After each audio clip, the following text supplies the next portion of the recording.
He looked like every other person driving through the night, but if you stepped into his taxi, he would remember you forever. Not your route, not your fare, your story. And before we go further, if you're watching this right now, stay until the end, because somewhere in Elias's memory, there is a story that might feel disturbingly close to your own. Elias begins most nights before the city fully surrenders to darkness. The streets are never completely empty. They hum with leftover noise, little fragments of unfinished days drifting between buildings. To others, it's just another late shift. To him, it's something else, a moving archive of lives placed gently in his hands. People slip into his back seat, carrying more than errands. They carry truths they've never spoken out loud. And for reasons they don't understand, they share them with him.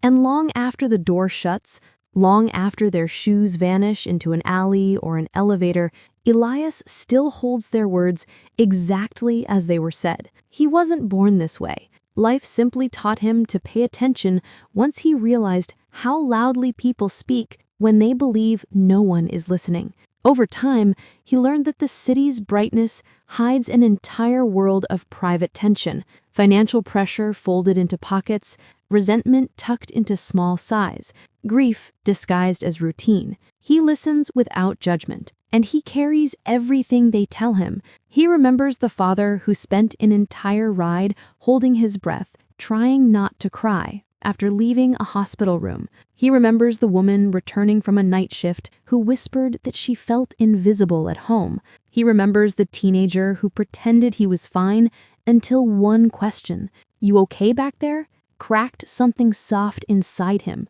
Elias stores every detail with painful clarity, as if forgetting them would be a kind of betrayal. But something unusual begins one cold evening when a passenger steps in and tells him a story he already knows. A young man sits in the back, staring at his trembling hands. He talks about a friend who vanished after borrowing money. He talks about guilt, silence, a message he never answered. Elias nods, but inside his mind, an old memory flickers.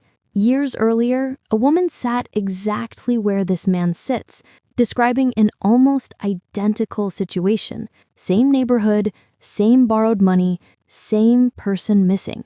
The details align too closely, only the voices differ. He tries to dismiss it. Cities repeat themselves. Problems recycle. People often share parallel pain without ever meeting. But 2 nights later, it happens again. A middle-aged woman recounts losing contact with someone who left without warning. And again, it matches a memory he already carries.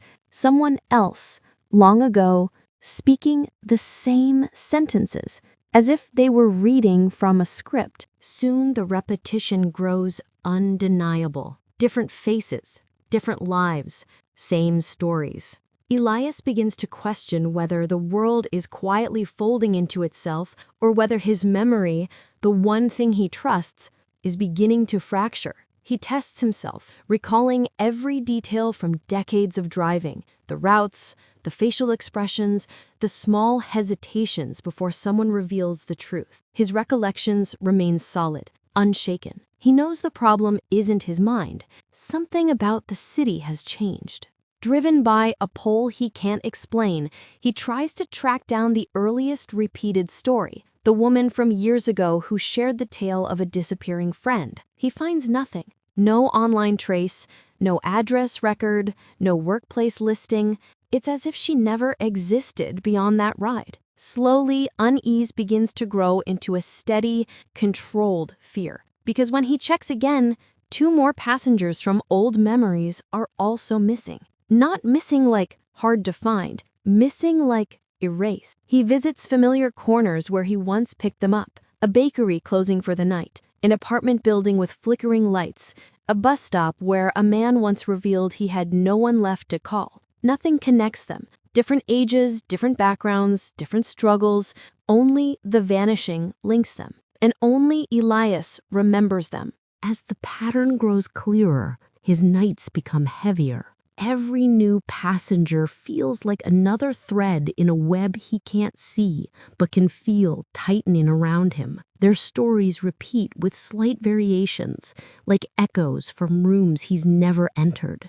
A confession here, a regret there, all circling the same themes. Someone disappearing, someone left behind, someone searching for closure that never arrives. He tries to keep driving, but something inside him begins to fracture. Not his memory, his certainty, his belief that he was merely a witness, because now it feels like he's part of something he didn't agree to carry. One night, after hours of drifting through half-lit streets, the breaking point arrives quietly. He parks near the river, the surface reflecting distant windows, and for the first time in years, Elias allows himself to feel the weight of the stories he holds, not as memories, but as burdens.